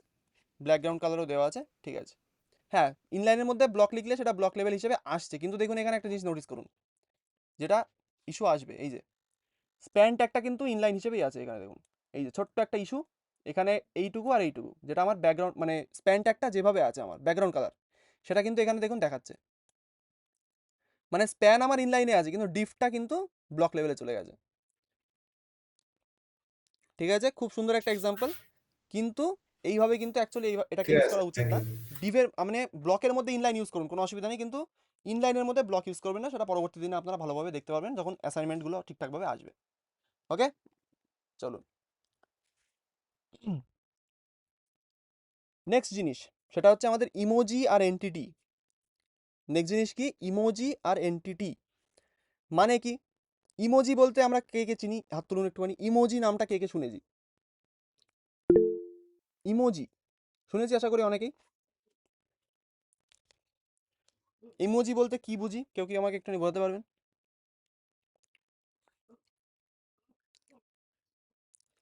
ইমোজি বলতে আমরা কি বুঝি, কেউ কি বলতে পারবেন আমাকে? Emotion symbol. Image. Okay, The one emotion type of symbols বলুন অলদেবু। symbols or emotion express. Emotion symbol. হ্যাঁ ওকে, মেনলি ইমোজিকে মানে ফুল ফর্মে বলা হয় ইমোটিকনস, ঠিক আছে, সেখান থেকে ইমোজি নামটা এসছে। যাই হোক, সেটা আমরা যাচ্ছি না, কিন্তু ইমোশনাল সিম্বলস বা ওরকম কিছু বলতে পারেন, যে যেখানে আমরা কান্না, হাসি, এই সমস্ত জিনিসগুলো ছোটো ছোটো, সেই দেখবেন ছোটো ছোটো ফেস থাকে ইমোজি বলতে, আমরা যেটাকে হোয়াটসঅ্যাপে বা ফেসবুকে ইউজ করি সেগুলোকে বলা হয় ইমোজি। সেগুলো কিন্তু এইচটিএমএল এ সাপোর্ট আছে, অর্থাৎ এইচটিএমএল কিন্তু ইমোজিগুলোকে ওই রূপে চিনতে পারে না। আবার বলি, আমরা ইমোজি চিনি কিভাবে? আপনার যদি একটা হাসির ইমোজি দরকার হয়, ধরুন আমি একটু রিমুভ করছি এই সমস্ত জিনিসগুলোকে, আমি এখানে একটা পি ট্যাগ নিলাম, অথবা আমি এক কাজ করি, পি ট্যাগ নেবো, পি ট্যাগ নিয়ে আচ্ছা এর মধ্যে আমি ধরুন একটা ইমোজি নেব। কোথা থেকে নেব? আমি এখানে আমার ম্যাকে হচ্ছে ফাংশন ই চাপলে এই যে দেখুন ইমোজি একটা ট্যাব চলে আসে, এখান থেকে ডিফারেন্ট টাইপ অফ ইমোজি আমি সিলেক্ট করতে পারি। আমি যদি এখান থেকে ভূতের ইমোজিটা চুজ করলাম, এই যে ভূতের ইমোজি, ঠিক আছে, এটাকে যদি আমি সেভ করি দেখি কি হয়। এখানে দেখুন আমার ভূতের ইমোজিটা চলে এসছে। কোথায় এসছে? এই দেখুন। কিন্তু এইচটিএমএল কিন্তু এই রূপে ইমোজিগুলোকে চিনতে পারে না। এইচটিএমএল এই ইমোজিগুলোকে অ্যাকচুয়ালি প্রত্যেকটা টেক্সট এডিটর, প্রত্যেকটা ব্রাউজারে এই ইমোজির একটা স্পেশাল কোড হয়। কি হয়? ইমোজির একটা স্পেশাল কোড হয়, যেই ছোট্ট কোডের দ্বারাই কিন্তু ইমোজিগুলোকে একটা ব্রাউজার চিনতে পারে যে এটা ওই ইমোজি, আর ভিজুয়াল স্টুডিও কোড বুঝতে পারে এটা সেই ইমোজিটাই। সেই কারণে ভিজুয়াল স্টুডিও কোডে আপনি যদি কোনো ইমোজি পেস্ট করেন, সেটা এই রূপে দেখায়, আর এখানে পেস্ট করলে সেটা কিছুটা এরকম দেখায়, ঠিক আছে। এটা ব্রাউজার অনুযায়ী চেঞ্জ হয়, অপারেটিং সিস্টেম অনুযায়ী চেঞ্জ হয়। সেটা উইন্ডোজে দেখলে হয়তো ভূতের ইমোজিটা অন্যরকম দেখতে লাগবে। সেটা প্রত্যেক অপারেটিং সিস্টেমের কিন্তু ক্যারেক্টারের যে কোড থাকে সেটা ডিফারেন্ট হয়, সেই কারণেই কিন্তু ম্যাকের জন্য আলাদা, উইন্ডোজের জন্য আলাদা আসে। কিন্তু এখানে আমি ইমোজি বলতে এখানে দেখুন একটা জিনিস লিখে রেখেছি, in HTML an entity is a special code use to represent characters that have a specific meaning in HTML. মানে কি? এখানে এন্টিটি কথাটার অর্থ হচ্ছে ছোট ছোট স্পেশাল ক্যারেক্টার, যেমন আমি বললাম কোড, ছোট ছোট স্পেশাল ক্যারেক্টার অথবা কোড, যেটা দিয়ে এইচটিএমএল বুঝতে পারে যে আসলে সেটা কোন ধরনের, ভাবতে পারেন ইমোজি, অথবা কোন ধরনের আমার একটা সিম্বল, ঠিক আছে, সেটাই কিন্তু এই এন্টিটি আর ইমোজি দিয়ে বোঝানো হয়, ঠিক আছে। এই এন্টিটিগুলো, আপনি যে এন্টিটির কথা আমি বলছি সেগুলো কিন্তু দেখুন এখানে লেখা আছে, যেগুলো are not available on the keyboard, মানে এন্টিটিগুলো আপনি কিবোর্ডের ওপরে পাবেন না, সেগুলোকে আমরা স্পেশাল জায়গা থেকে কপি পেস্ট করতে হয়, ঠিক আছে। এন্টিটিগুলোকে লিখতে হয় কীভাবে? একটা অ্যাম্পারসেন্ট অথবা আমাদের অ্যান্ড চিহ্ন, তার সাথে মাঝখানে একটা কোড থাকে এবং শেষ হয় একটা সেমিকোলন দিয়ে। কিভাবে করব সেটা বলবো। এই স্লাইডের অ্যাক্সেস যাদের কাছে আছে, তারা এই 22 নম্বর স্লাইডে গিয়ে এখানে ক্যারেক্টার এন্টিটি রেফারেন্স চার্ট বলে একটা ওয়েবসাইট আছে, দেখবেন, ঠিক আছে। এখানে থেকে এটাকে ক্লিক করি, একবার ওপেন করি এটাকে, দেখা যাক আসে কিনা। ওয়েবসাইটটা বন্ধ হয়ে যেতে পারে, বলা যায় না, আসবে আশা করি। ওকে, এখান থেকে আমাদের কিছু কিছু ইমোজি আর এন্টিটির, কিন্তু এন্টিটি বলতে এরকম ধরনের স্পেশাল ক্যারেক্টার, ঠিক, যেগুলোকে কিন্তু আমরা কিভাবে দেখি, এই যে ছোট ছোট দেখুন এখানে অ্যাম্পারসেন্ট, তার সাথে একবার দেখাই, এই যে অ্যাম্পারসেন্ট, তার সাথে আমাদের কিছু একটা লেখা, তার সাথে সেমিকোলন দিয়ে শেষ, এইগুলো দিয়ে কিন্তু এই সিম্বলগুলোকে বোঝানো হয়। এখানে অনেক রকম এন্টিটি আপনি পেয়ে যাবেন, অনেক রকম সিম্বল, অনেক রকমের এন্টিটি কিন্তু এখানে দেওয়া আছে। সেগুলোকে যদি আপনি ইউজ করতে চান, জাস্ট এখান থেকে এই কোডগুলোকে কপি করবেন এবং সেই এন্টিটিটা আপনার ওয়েবসাইটে ইনক্লুড হয়ে যাবে। সব থেকে প্রবলেমেটিক জিনিস যেটা হচ্ছে এইচটিএমএল এর ভেতরে, সেটাকে কি করে আমরা বলছি প্রবলেমেটিক বলে দিই একবার। এইচটিএমএল এ আপনারা প্রত্যেকটা ট্যাগের ক্ষেত্রে একটা জিনিস নোটিস করবেন, এখানে একটা গ্রেটার দ্যান, একটা লেস দ্যান, একটা গ্রেটার দ্যান চিহ্ন কিন্তু কমন, প্রত্যেকটা ট্যাগের ক্ষেত্রে আমরা এটা ইউজ করি। কি ইউজ করি? একটা গ্রেটার দ্যান, একটা লেস দ্যান চিহ্ন, ঠিক আছে। এবার আপনার যদি এইচটিএমএল এর ভেতরে কোনো একটা জায়গায়, ধরুন আপনার একটা গ্রেটার দ্যান চিহ্ন লাগবে, মানে কি, আপনি একটা বোঝাতে চাইছেন গ্রেটার দ্যান, ধরুন 2 ইজ গ্রেটার দ্যান 3, ঠিক আছে, এরকম করে ধরুন কিছু একটা বোঝাতে চাইছেন। সেভ করি, কোথায় গেল? এখানে আমার এটা এসছে, ঠিক আছে, এটা কিন্তু আমার একটা মানে বলতে পারেন কোনো ট্যাগের মধ্যে নেই, সেই কারণে এটা আমার এরকমভাবে আসছে। কিন্তু এইচটিএমএল এ গ্রেটার দ্যান আর লেস দ্যান কিন্তু এইভাবে ইউজ করা যায় না। কেন ইউজ করা যায় না সেটা বলবো, কারণ ট্যাগের ক্ষেত্রে ট্যাগগুলোকে ডিফাইন করার জন্য একটা গ্রেটার দ্যান, একটা লেস দ্যান চিহ্ন আমাদের ভাবতে পারেন এইচটিএমএল এর একটা সিনট্যাক্সের মধ্যে পড়ে, ঠিক আছে। সেই কারণে গ্রেটার দ্যান আর লেস দ্যানকে যদি আমি এইভাবে লিখি, কোনো না কোনো কারণে যদি ওয়েবসাইটে ইস্যু আসে, সেটা কিন্তু এখান থেকেই আসবে। কারণ এইচটিএমএল হয়তো কোনো রকমভাবে ভেবে নিতে পারে, অথবা আপনার ব্রাউজার এটাকে ভেবে নিতে পারে যেটা কোনো রকমের একটা ট্যাগ বানানোর চেষ্টা করা হয়েছিল। সেই কারণে এইচটিএমএল এ গ্রেটার দ্যান আর লেস দ্যানকে আমরা নর্মালি এইভাবে ইউজ করি না। কিভাবে আমরা ইউজ করতে পারি? আমরা ইউজ করব এন্টিটিজ। কি ইউজ করব ভালো করে শুনে রাখবেন, এন্টিটিজ। কিভাবে সেটাকে করব, আমরা ধরুন এখানে একটা স্প্যান ট্যাগ নিচ্ছি আবার, ঠিক আছে, স্প্যান ট্যাগ অথবা পি ট্যাগ যা খুশি নিন, অসুবিধা নেই। পি ট্যাগের মধ্যে ধরুন আমি এখানে দেখুন একটা গ্রেটার দ্যান যদি লিখি একটা ট্যাগের মধ্যে, দেখুন এটা রেড হয়ে গেছে, ভালো করে দেখবেন। আমি এখানে গ্রেটার দ্যান অথবা লেস দ্যান লিখবো, গ্রেটার দ্যান আমার নিয়ে নিচ্ছে, কিন্তু স্টার্টিং ট্যাগ যদি ধরুন আমার লেস দ্যান ইউজ করতে হবে, আমি যদি এখানে কি লেখা যায় 2 লেস দ্যান 3, এটা একটা স্টেটমেন্ট, এটা দেখুন আমার একটা রেড হয়ে আছে। কেন রেড হয়ে আছে? কারণ HTML অথবা ভিজুয়াল স্টুডিও কোড ভাবছে আমরা একটা ট্যাগ লেখার চেষ্টা করছি। কি চেষ্টা করছি? একটা ট্যাগ লেখার। যদি আমি এটাকে সেভ করি, দেখুন আমার এটা এসছে ঠিকই, কিন্তু এখানে কিন্তু এটা ভ্যালিড সিনট্যাক্স না। এভাবে কিন্তু লেস দ্যান চিহ্ন অথবা গ্রেটার দ্যান চিহ্ন আমরা ইউজ করতে পারি না HTML এর মধ্যে। খুবই ডিপ ডাইভের জিনিস, এটাকে একটুখানি মনে রাখবেন, ঠিক আছে? পরবর্তী কোনো না কোনো দিনে এটা আপনার কাজে লাগবেই লাগবে, ঠিক আছে? কেননা অনেক রকমের এন্টিটিস হয় যেগুলোকে ইউজ করতে আমাদের এই জিনিসগুলো ইউজ করতে হবেই হবে। তাহলে লেস দ্যান আমরা ইউজ করব কিভাবে? লেস দ্যান আমরা ইউজ করব কিভাবে? আমরা লিখব একটা অ্যান্ড, অর্থাৎ অ্যাম্পারসেন্ট যেটাকে আমরা বলি।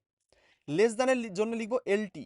দেখুন এখানে অ্যান্ডের পরে এলটি লিখলাম, কত রকমের আমার এন্টিটি চলে এসছে এখানে।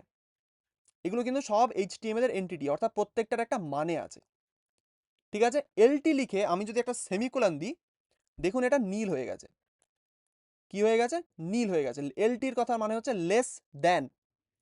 এটাকে যদি আমি সেভ করি, দেখুন এখানে আমার লেস দ্যান চিহ্নটা ইনট্যাক্ট আছে, অর্থাৎ এটা আমাদের কোনো এরার না, এটা আমাদের কিন্তু এইভাবেই রেকমেন্ড করে HTML লেস দ্যান ইউজ করার জন্য, ঠিক আছে? তাহলে গ্রেটার দ্যানের জন্য কি ইউজ করব? কেউ কি বলতে পারবেন আমাকে? গ্রেটার দ্যানের জন্য আমরা কি ইউজ করতে পারি? কিভাবে লিখবো গ্রেটার দ্যানকে? এনিবডি? জিটি জিটি, ঠিক আছে, জিটি একদম। তো প্রসেনজিৎ বাবু বললেন আমরা অ্যাম্পারসেন্ট দেবো, লিখবো জিটি। জিটি মানে গ্রেটার দ্যান। যেই আমি একটা সেমিকোলন দেবো, দিয়ে আমি যদি লিখি 2, সেভ করব, দেখি একটুখানি দেখুন এখানে একটা গ্রেটার দ্যান চিহ্ন আমার চলে এসছে। বলতে পারলাম। আর একটা জিনিস সব থেকে কমন, যেটা আপনারা অনেক জায়গায় চেনেন কিন্তু সেটাকে আপনি ইউজ করতে পারেন না, সেটা হচ্ছে একটা কপিরাইটের চিহ্ন। কপিরাইটের চিহ্ন চেনেন আপনারা? কপিরাইট রেজিস্টার্ড, সেই ছোট্ট একটা গোলের মধ্যে সি লেখা থাকে, চিনি আমরা? হ্যান্ড রেজ করুন দেখি কে কে চিনি। যদি না চিনে থাকে আমি দেখাবো। কপিরাইটের চিহ্ন কার কার চেনা আছে আমি দেখাচ্ছি এখান থেকে। কপি রাইট সিম্বল, দেখি কপিরাইটের সিম্বল, এই জিনিসটা, এটা আমরা চিনি। এই ফুটারের নিচে লেখা হয় যেটা, হ্যাঁ একদম। এই জিনিসটাকে আপনারা HTML অথবা কোন কোন জায়গায় কিভাবে ইউজ করতেন আমার জানা নেই, কিন্তু কপিরাইটের চিহ্ন কিন্তু কিবোর্ডে থাকে না। যেমন আমরা এন্টিটির কথা বললাম, এন্টিটি যেমন কোনো কিবোর্ডে অ্যাভেলেবেল থাকে না, সেরকমই কিন্তু কপিরাইটের চিহ্নটাও আপনারা কিবোর্ডে কোথাও খুঁজে পাবেন না। ইমোজির মধ্যে ম্যাকে হয়তো কপিরাইটের চিহ্নটা আছে, দেখি একবার কপি সার্চ করে, হ্যাঁ কপিরাইটের চিহ্নটা এখানে ম্যাকে অ্যাভেলেবেল, কিন্তু অনেক অপারেটিং সিস্টেমে সেটা থাকে না। তাহলে আপনি কি করবেন? আপনি একটা এন্টিটি ইউজ করবেন যেটা দিয়ে আপনি একটা কপিরাইটের চিহ্ন বানাতে পারেন। কিভাবে? ধরুন কপিরাইটের জন্য আমি লিখবো অল রাইটস রিজার্ভড, এরকম কিছু একটা লিখি, all right reserved to Aindil. Okay, আমার নামেই করছি। এবার এই all rights reserve to Aindil save করি, এখানে আমার এটা এসছে, আমি এখানে এইগুলোকে রিমুভ করে দিচ্ছি অথবা কমেন্ট আউট করে দিই, এক সেকেন্ড। ওকে, এই যে এর আগে আমি একটা কপিরাইট চাচ্ছি, কিভাবে করব? সিম্পলি একটা এন্টিটি বানাবেন আপনি। কিভাবে? আপনি লিখবেন একটা অ্যাম্পারসেন্ট, এর মধ্যে লিখবেন কপি, কপি লিখে সেমিকোলন, সেভ করুন, এখানে দেখুন একটা কপিরাইটের চিহ্ন চলে আসবে, ঠিক আছে? এবার যদি কোনোদিন ইস্যু আসে, আপনি যদি কপিরাইটের চিহ্নটা কোন জায়গা থেকে ডাউনলোড করবেন খুঁজে না পান, জাস্ট HTML এ মনে রাখবেন এইভাবে একটা কপিরাইটের চিহ্ন লেখা হয়, অ্যাম্পারসেন্ট কপি সেমিকোলন। এরকম ধরনের কিন্তু অনেক হাজারো হাজারো আমাদের কাছে এন্টিটি আছে। আপনাদের এই ওয়েবসাইটটা ওখানে দেওয়া আছে স্লাইডের মধ্যে, যেখান থেকে কিন্তু আপনারা এরকম এন্টিটিসগুলোকে কপি করতে পারবেন, ঠিক আছে? অনেক রকমের এন্টিটি এখানে রয়েছে। যদি আপনার কোনোদিন দরকার পড়ে, অনেক রকম সিম্বলও দেখবেন এখানে থাকবে, সেগুলোকে আপনি এখান থেকে তুলে ইউজ করতে পারবেন। এগুলো আপনার দায়িত্ব, আপনি এখান থেকে ইউজ করুন, ঠিক আছে? আরও আমি দেখাতে চাই সেটা হচ্ছে ইমোজিজ ইউনিকোড, ঠিক আছে? ইমোজির ইউনিকোড বলে একটা জিনিস হয়, ঠিক আছে? ইমোজি যেটা আমরা চিনলাম সেটা একটা ইউনিকোড হয়, অর্থাৎ দেখুন এখানে আমি একবার জুম ইন করি, এখানে দেখুন এই জিনিসগুলো যে লেখা আছে না, এগুলো হচ্ছে ইমোজির একটা ইউনিকোড। ইউনিকোড বলতে এই কোডগুলো দেখেই একটা HTML অথবা একটা ব্রাউজার বোঝে সেখানে এই ইমোজিটা আমার ইউজ করতে হবে, ঠিক আছে? প্রত্যেকটা ব্রাউজারের ক্ষেত্রে দেখুন ডিফারেন্ট, ব্রাউজারের অনলি আপনার ব্রাউজারে এটাকে ডিফারেন্ট দেখাবে। আমার মানে ব্রাউজার যেহেতু ম্যাকের, সেই কারণে আমার এখানে ম্যাকের ইমোজিগুলো এইভাবে আসছে, ঠিক আছে? এই কোডগুলো দিয়ে কিন্তু অ্যাকচুয়ালি ইমোজিগুলোকে অ্যাকচুয়ালি ব্রাউজার আর আমাদের কোড বোঝে যে কোন ইমোজিটা আমার ইউজ করতে হবে। আমি যদি এখান থেকে এই ইমোজিটাকে কপি করি, কোথায় গেল আমার, এখান থেকে কপি করবো, দেখি হয় কিনা। কপি করি, কপি করে আমি চলে যাই আমার ডকুমেন্টে, এখান থেকে আমি এটাকে ওপেন করছি, দেখি এখানে এটাকে পেস্ট করে সেভ করি। এখানে আমার এটা আসেনি, এক সেকেন্ড, এটাকে হয়তো জাস্ট সেকেন্ড, এন্টিটিগুলোকে আমার ইউজ করতে গেলে কোথায় গেল, এক second, how to use emoji Unicode in HTML, আমারও ঠিক খেয়াল আসছিল না, এক সেকেন্ড দেখে নিই। ওকে, % দিয়ে লিখতে হবে, আমার ভুলে গেছিলাম। ওকে, তো আমি যদি এখান থেকে % দিয়ে লিখি, জাস্ট সেকেন্ড, আমি এখানে লিখবো %, আবার তারপরে আমি দেবো ইউনিকোড, তারপরে দেবো, আমি শেষ করবো এটাতে, দেখি আসে কিনা। তাও আমার আসছে না, এক সেকেন্ড দেখি। % আর হ্যাশ ছিল নাকি ওখানে, একবার দেখি বলি। ওকে, UTF-8, তাও আসছে না, একটু ডিবাগ করতে হবে আমার, এক সেকেন্ড, জাস্ট সেকেন্ড হোল্ড করবেন, কারণ এগুলো জেনে রাখা ভালো, কিন্তু নর্মালি কাজে লাগে না বলে আমারও খেয়াল নেই, ঠিক আছে, কিন্তু এগুলো কিন্তু ডিপ ডাইভের জিনিস, তো সেই কারণে বলে দিচ্ছি। Okay, just second, Unicode character, stack ওভারফ্লোতে হয়তো পাওয়া যাবে Unicode. Interesting,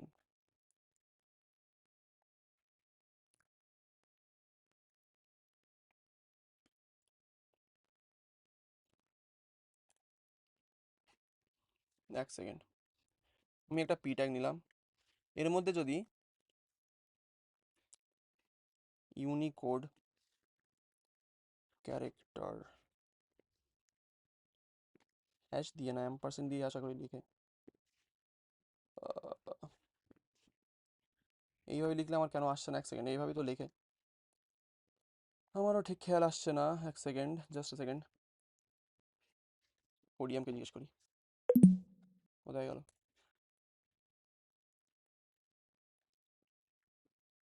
how to use, আচ্ছা এক second, use a smile emoji Unicode, emoji using Unicode, দেখা যাক আসে কিনা। ওকে, সেভ করি, কমান্ড অপশন এ।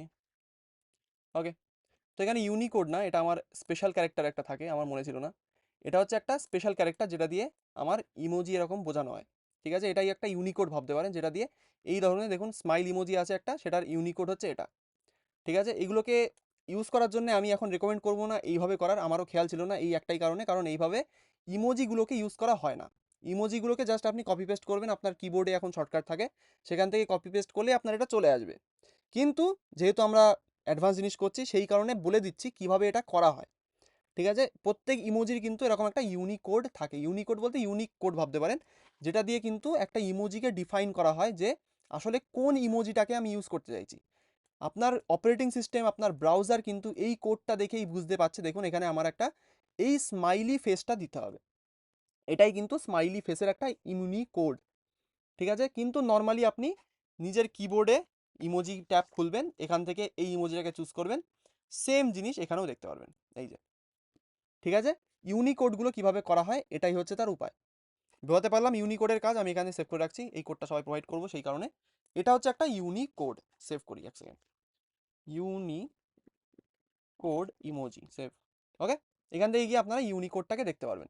তো এখানে ইউনিকোডের যে ওয়েবসাইটটা আমার ছিল সেটা কোথায় গেল, ইউনিকোডের ওয়েবসাইট, ইমোজি ইউনিকোড, এখান থেকে ইউটিএফ, এটা মানে ইউটিএফ ভার্সন না, ওই কারণে আমার আসছে না। ওকে,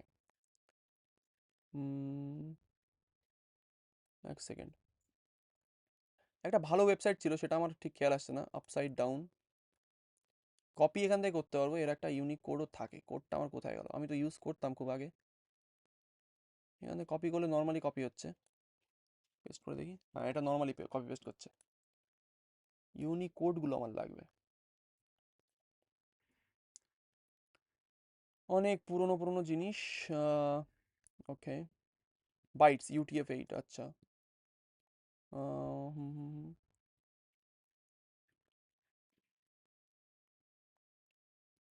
ও বাবা, অনেকই তো এখানে রয়েছে। ওকে, এখান থেকে গিয়ে আপনারা দেখতে পারবেন যে কিভাবে ইউনিকোডগুলো অ্যাকচুয়ালি কাজ, কোন কোড দিয়ে কোন ইমোজি আসে। কিন্তু ইমোজির জন্য আপনার নর্মালি আমি বলবো নর্মালি ওটাকে ইউজ করুন, ঠিক আছে? কিন্তু ডিপ ডাইভের জন্য বলে দিলাম কিভাবে এটাকে ইউজ করা হয়। আমার সিস্টেমে ফাংশন ই প্রেস করলে ইমোজি আসছে না। আপনার হয়তো ম্যাকওএসের ভার্সন পূরণ হয়ে গেছে রাহুলদেববাবু, সেই কারণে আসছে না। লেটেস্ট ভার্সনে ফাংশন ই চাপলে আমার তো চলে আসছে, আপনার হয়তো অন্য কোনো একটু সার্চ করতে হবে। আপনার ম্যাকওএসের ভার্সন কি স্যার আমাকে বলুন, আমি দেখে দিচ্ছি। So 10.12. 10.12 ম্যাক ওএস 10, মানে তো ওটার নাম আমার মনে নেই, ভেঞ্চুরা না, ভেঞ্চুরা তো না। হাই সিরিয়া আছে না স্যার? 13 high Syria. আচ্ছা 13 তো sir Ventura. MacOS High Sierra, এটা মনে হয় ম্যাকওএস 12। যাই হোক, হাই সিয়েরা 10.13, আচ্ছা ঠিকই তো আছে। ইমোজি কি, emoji shortcut macOS High Sierra, control command space, তাই তো বলছে, চেষ্টা করে দেখুন একবার। কন্ট্রোল কমান্ড এস, এই সরি স্পেস। আচ্ছা, ইউনিকোড আর এন্টিটির মধ্যে বোঝাতে পেরেছি, মানে ইমোজি আর এন্টিটির ডিফারেন্সটা বোঝাতে পেরেছি। বোঝাতে পারলে একটুখানি হ্যান্ডেস করে আমাকে বলুন।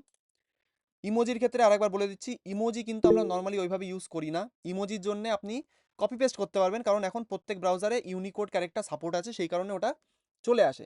কিন্তু যেমন আমি বললাম, লেস দ্যানের ক্ষেত্রে অথবা কপিরাইটের মতো চিহ্নর ক্ষেত্রে আমরা ইউজ করি কোনগুলোকে, আমরা ইউজ করি স্পেশাল কিছু এন্টিটি আছে, যেমন লেস দ্যানের জন্য এলটি % দিয়ে এইভাবে করি আমরা। কোথায় গেল, এই যে %LT মানে হচ্ছে আমার লেস দ্যান, % আমার জিটি মানে হচ্ছে গ্রেটার দ্যান। ঠিক আছে, এইভাবে কিন্তু আমাদের এন্টিটিগুলোকে ইউজ করা হয়। ঠিক আছে, কপিরাইটের জন্য %কপি, এটা দিয়ে আপনারা এন্টিটিগুলোকে ইউজ করতে পারবেন। কিন্তু যেমন বললাম, আমাদের যে ইউনিকোড ইমোজিগুলো থাকে সেইগুলোকে ইউজ করতে কিন্তু আমাদের অ্যাকচুয়ালি একটুখানি পাপড় বেলতে হয়, কারণ এখন প্রত্যেক ব্রাউজারে সাপোর্ট আছে, প্রত্যেক ব্রাউজার চিনতে পারে আপনি কোন ইমোজি ইউজ করছেন, কারণ তাদের ক্যারেক্টারগুলো সবকটা সেম। ঠিক আছে, আপনি যদি এখানে সেম ইমোজি আপনার কিবোর্ড থেকে পেস্ট করেন, সেটা কিন্তু সেমই হবে, কোনো রকম ডিফারেন্স আপনি দেখতে পারবেন না।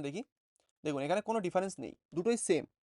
ঠিক আছে, সেই কারণে এখন কিবোর্ড থেকে কপি পেস্ট করলে ইমোজি কিন্তু আপনি ভালোভাবে দেখতে পাবেন, কারণ HTML কোড করার টাইমে ইমোজিগুলো কোথায় কোন ইমোজি ইউজ করেছেন সেটা আউটপুটটাও আপনারা এখানে দেখে নিতে পারছেন। এইভাবে ইউজ করতে আমি রেকমেন্ড করবো না, কিন্তু অ্যাকচুয়ালি এইভাবেই এটা কাজ করে, সেই কারণে এটা দেখানো। ঠিক আছে, বোঝাতে পেরেছি? বোঝাতে পারলে এবার একটু হ্যান্ড রেজ করে আমাকে জানিয়ে দিন, তাহলে আমি শেষ করতে পারি। বলুন, যাদের অসুবিধা আছে, যারা বুঝতে পারেননি, আমি রেকমেন্ড করব একটুখানি ক্লাসটাকে প্রথম থেকে একবার দেখবেন, তাহলে আরও একটু ক্লিয়ার হয়ে যাবে। ঠিক আছে, ওকে, রাহুল দেববাবু বলছেন got it sir, okay, thank you. তাহলে এটাই ছিল ইমোজি আর এন্টিটি। এবার বলুন কার কি প্রবলেম এসছে সেটা একবার শুনে নিই, ঠিক আছে? তারপরেই আমরা আজকের ক্লাসটা শেষ করব। বলুন কার কি প্রবলেম আসতে পারে অথবা এসছে, আগে পরে বা অন্য কোথাও। ইনলাইন ব্লকটা কি? ইনলাইনার ব্লকটা বা ইনলাইন ব্লক? না, ইনলাইন ব্লক। ইনলাইন ব্লক একটা ডিসপ্লের ভ্যালু, মানে ওটা হচ্ছে ইনলাইন এবং ব্লক দুটোর মানে দুটোর মতোই কাজ করে একসাথে। ঠিক আছে, ওটা দুটোর মাঝখানে একটা ভাবতে পারেন যে সামঞ্জস্য আনার জন্য ওটাকে ইউজ করা হয় ইনলাইন ব্লক। কিন্তু ওটা খুব রেয়ারলি ইউজ করা হয়, আমি আমার লাইফে হয়তো একবার কি দুবার ইউজ করেছি, কিন্তু তাও করা লাগেনি। ইনলাইন আর ব্লক দুটো প্রপার্টি দিয়েই কাজ হয়ে যায়। ঠিক আছে, ঠিক আছে স্যার। আর কোনো কোয়েশ্চেন থাকলে বলতে পারেন।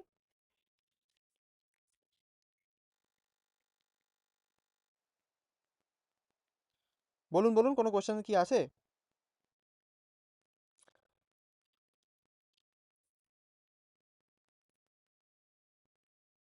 স্যার আমার ভিডিও দেওয়ার কোশ্চেন আছে একটা। বলুন। স্যার বলছি যে আমার এমপি মানে ওটাতে ইউজ করেছিলাম না, MP3 জায়গায় MPEG ইউজ করেছিলাম তো, হুম হুম কিন্তু স্যার ভিডিও থেকে MPEG 2 ইউজ করছি না, কেন MP4 জায়গায়? ওটা এখন মানে একটা টার্ম, মানে ভিডিওর জন্য MP4 ইউজ করতে হবে, অডিওর জন্য MP3 জন্য MPEG ইউজ করতে হবে, এটা একটা টার্ম। ঠিক আছে, এটাকে মানে বানানো হয়েছে ওইভাবেই, এখানে আমরা নর্মালি সেখানে কোনো চেঞ্জেস করতে পারি না। আচ্ছা, কারণ যেহেতু MP3 যদি MPEG ইউজ হয়, তুমি MP4 জন্য ডিভিডি ক্ষেত্রে MPEG তে ইউজ হয়তো, ওই জন্য জিজ্ঞাসা হ্যাঁ, করছিলাম স্যার। কোশ্চেনটা ভ্যালিড, কিন্তু ওইভাবে এখন ইউজ করা হয় না, সেটা তো আমার কিছু করার নেই স্যার, ওটা ওইভাবেই বানানো অ্যাকচুয়ালি। MP4 তো MP3 অনেক পরে এসেছে না, ভিডিও ফরম্যাট তো অনেক পরে এসেছে। হ্যাঁ হ্যাঁ, ঠিক আছে। ওকে, আর কারো কোনো কোশ্চেন থাকলে বলতে পারেন, স্যার আরেকটা কোশ্চেন ছিল। অবভিয়াসলি বলুন। ওই পোস্টার যে পোর্শনটা পড়ালেন, হুম ওইটাতে যদি আমি মনে করুন আপনি দেখলেন যে গুগল থেকে ডাউনলোড করে আমি ছবিটা পেস্ট করলাম, হুম কিন্তু যদি আমার যদি কোনো ভিডিও রেডি করা থাকে, সেখান থেকে আমি আমার ওই ভিডিওটা পোস্টার ছবি কি করে কালেক্ট করব? মানে ভিডিও রেডি করা থাকে মানে বুঝলাম না, আরেকবার বলুন। মনে করুন আমি একটা কোনো ভিডিও বানালাম, হুম এবং সেটাকে আমি আমার ওয়েবসাইটে আমি শো করতে চাইছি। হুম তা আমি পোস্টারের একটা ছবি, মানে আমার যে ভিডিওটা চলছে তার মাঝখানের একটা ছবি আমি ফ্রন্ট পেজে মানে ফ্রন্ট সামনে রাখতে চাইছি, ওটা কি করে করব? ওটা তো স্যার ভিডিও এডিটিং করতে হবে আপনাকে। না না স্যার, উনি থাম্বনেলের কথা বলছে আর কি। হ্যাঁ, থাম্বনেলের কথা বলছি ওটা স্যার। স্যার একটা যে কোনো ওই যে পার্টটা আছে স্ক্রিনশট নিয়ে আপনি ওইটাকে ইমেজে সেভ করে ইমেজ দিয়ে দেবেন। হ্যাঁ তাও করা যায়। আমি বুঝতে পারিনি অ্যাকচুয়ালি কোশ্চেনটা, আপনি থাম্বনেলের কথা বলছেন কি, মানে কিভাবে আপনি ভিডিওর হ্যাঁ, হ্যাঁ। থাম্বনেল সেট করবেন তাই তো? যে পোর্টটা বা ইউজ হুম। হচ্ছে মানে ওইটাকে ভিডিওর নিয়ে থেকে আপনি কিভাবে একটা ইমেজের ছবি দিয়ে তুলবেন দেবেন সেটাকে থাম্বনেল পোর্ট্রেট হিসেবে করে। লাগবেন, তাই এটার কথা বলছেন কি রাহুল দেবু? হ্যাঁ, হ্যাঁ। সেম ওই সুপ্রকাশ বাবু যেমন বললেন, ভিডিওর থেকে একটা স্ক্রিনশট তুলুন, ঠিক আছে? হুম, তোলার হুম। পরে সেটাকে ওই ইমেজ মানে পোস্টারের যে লিঙ্ক মানে পাথ দিতে হয় আমাকে, ওইখানে ওটাকে দিয়ে দিন, ব্যাস। আচ্ছা, ঠিক আছে। ঠিক আছে। আর কারো কোনো কোয়েশ্চেন বলুন, থাকলে বলতে পারেন।